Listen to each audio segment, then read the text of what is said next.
with him. And then there's the compensation principle. Look at this. This is an amazing principle, because Joseph called these repentant men his brothers. These are my brothers, and they are sorry, and I'm here to do what I'm supposed to do. And he introduced them to Pharaoh. And then he sent them out, and then when he sent them out with no guilt. Anybody, when God get through with you, you don't have to take no guilt. He took that to the cross. He took care of your guilt and your shame. You don't have to be guilty about anything when God washes, when God forgives, when God washes us in his blood of forgiveness, then we don't have to walk away with shame and guilt. I know the world may want you to hold your head down, but you hold your head up high.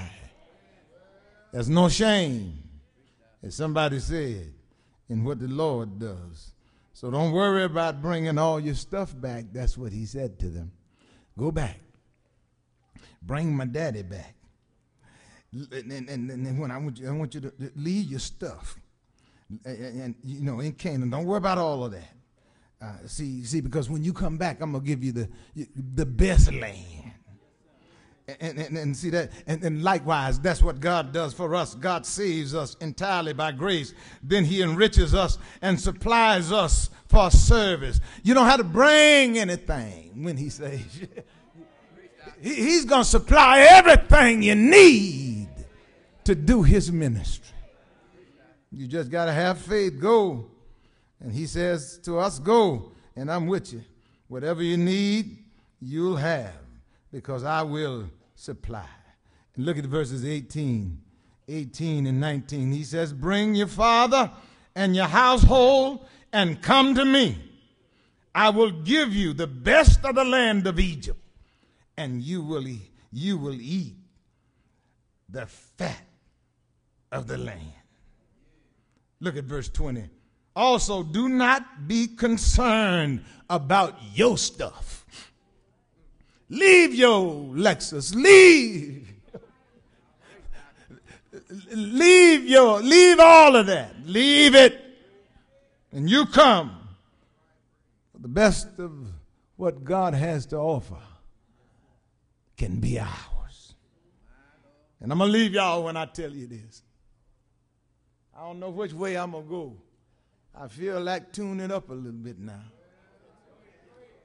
But I tell you this.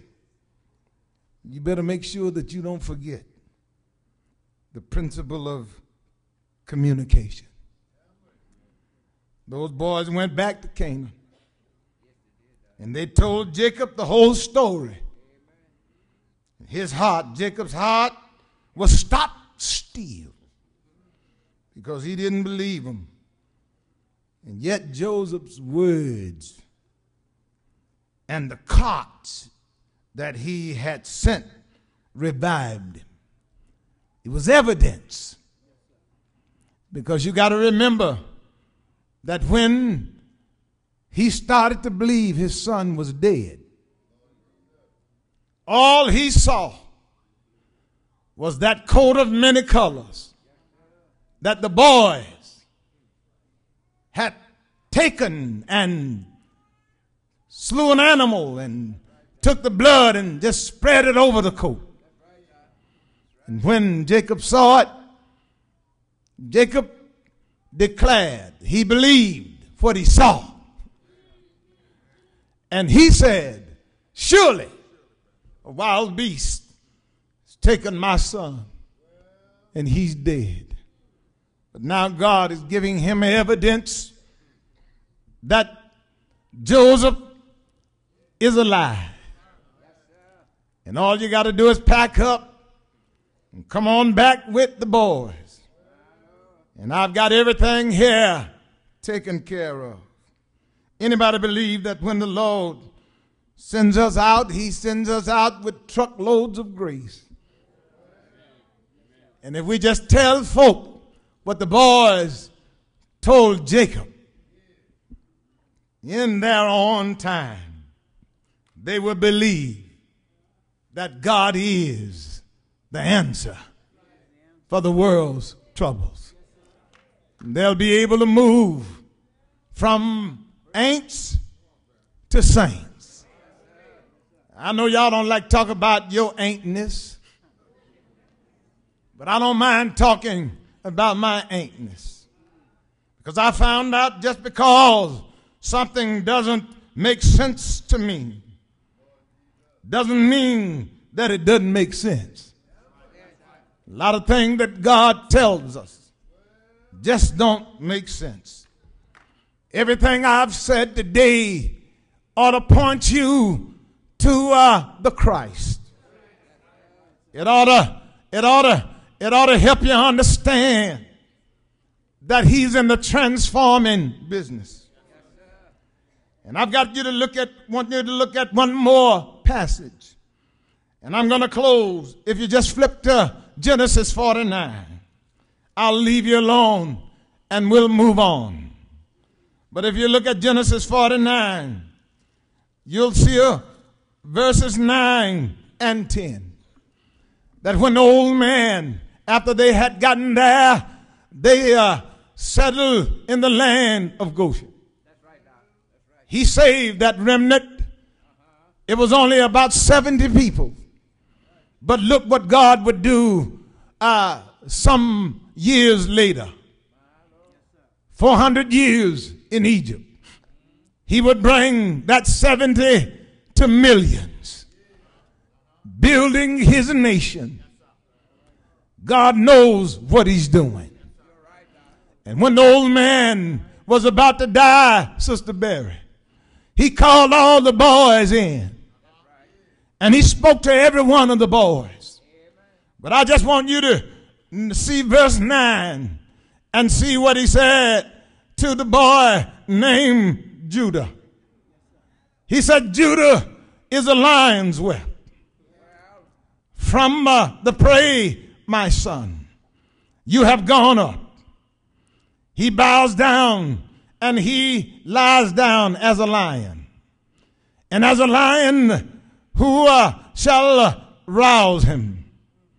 The scepter shall not depart from Judah, nor a lawgiver from between his feet, until Shiloh come. I can stop right there. I believe y'all know where I am. Everything that God did with Joseph, he was pointing to Jesus. For I heard John say, I saw one. When nobody else could open up the book that was sealed with 7 seals. And I started to cry. One of the elders said to me, don't you cry, for there is one. There's one coming from the tribe of Judah. Anybody know anything about him? You do know that he was born and that one Friday he died. And Sunday morning he got up from the grave. I know y'all don't like this, but this is preaching. Some of you want me to tell you how you're going to get rich and how you're going to have some money in the morning. But let me tell you, if you learn how to move from an ain't to a saint, everything will be supplied. And whatever he supplies, you'll be satisfied. Anybody here know that he is the well that will never run dry? Anybody know that Jesus is Lord and that he is the King? Anybody know that he specializes in bringing us from ain'thood to sainthood?